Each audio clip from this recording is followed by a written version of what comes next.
Hello and warm regards to you, ma'am. Hope you are doing fine. Today I will be presenting my findings for our project planning for the influenza season in the US.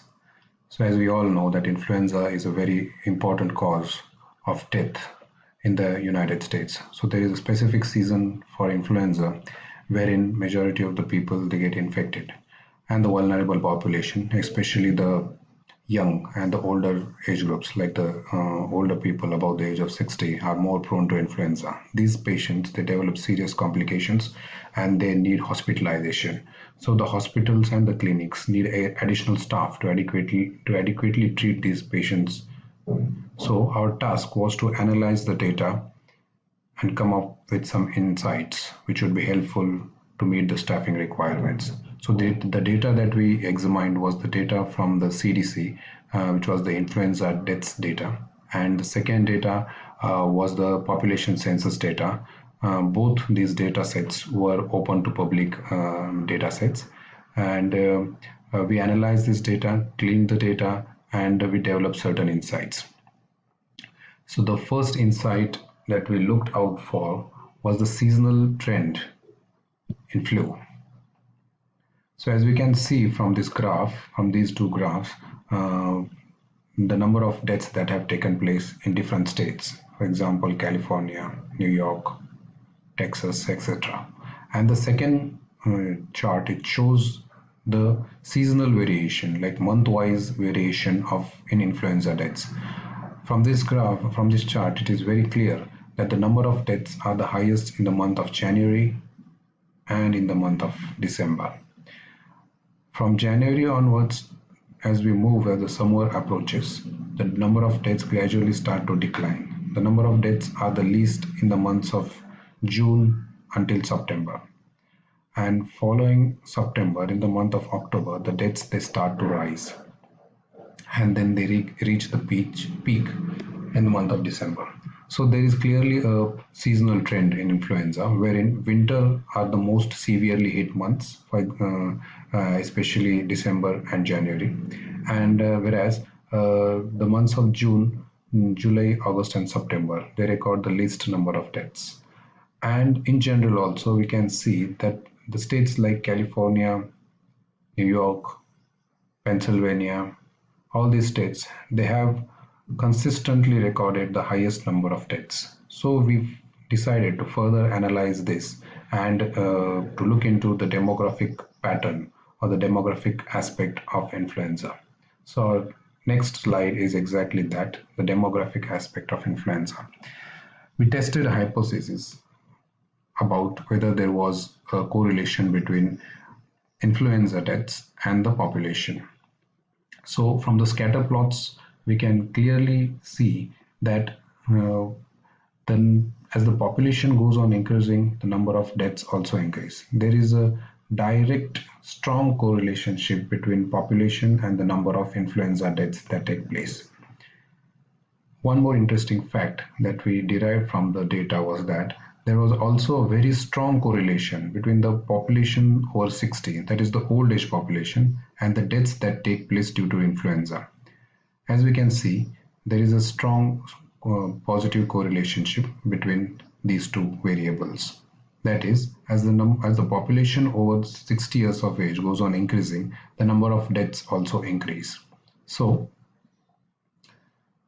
there is a very strong positive correlation between the overall population and deaths due to influenza, and the R value is 0.9, which indicates a very strong positive correlation. The same is true for the population over 60 years of age. So we hence accepted the alternate hypothesis, that is, the number of deaths due to influenza increase with the increase in population, especially with the population over 60 years of age. Then we further analyzed the spatial distribution of influenza. So we looked into the distribution of deaths due to influenza in the various states, as we can see from the map. Firstly, the tree diagram, it shows various states, the population, and the number of deaths. As we can see, California records the highest number of deaths due to influenza. The total number of deaths from the year 2009 to 2017 were 54,002, out of which above 60 years deaths were 47,483, and below 60 years deaths was 6,519. So this is a clear indication that out of the total patients who died of influenza, majority of the patients, they belong to the old age category of above 60 years of age. The same is true for other states also. Here, New York also, you can see the total number of deaths is 40,875. And out of those 40,875, 36,576 patients, they were above the age of 60 years.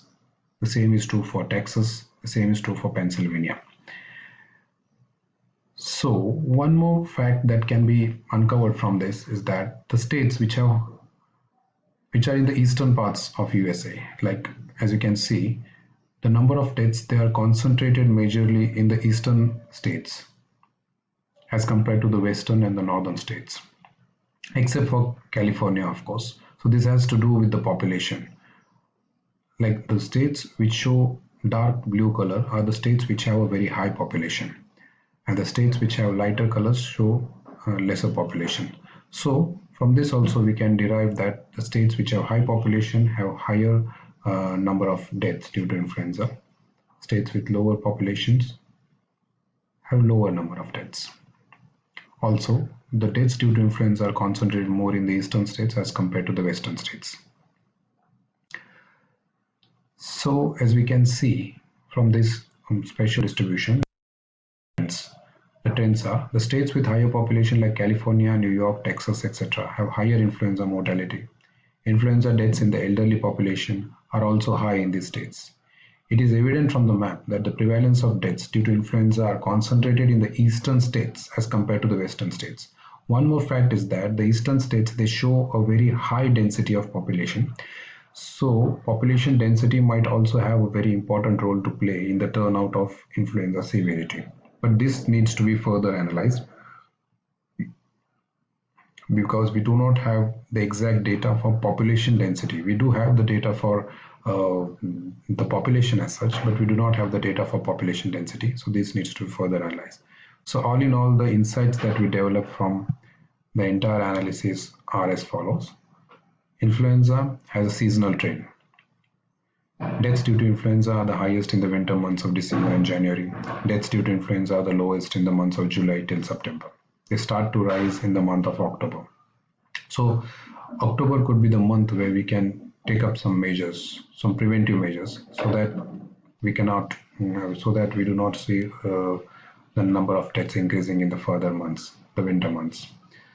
Secondly, states with higher population have higher burden of influenza deaths. So we need to concentrate on the states which have higher population. The number of deaths due to influenza are higher in the states with higher population. Majority of the deaths due to influenza are in the older age groups. We also need to take into account the states which have greater populations of old age people. Old age people need special attention, and special arrangements need to be done to take care of these patients.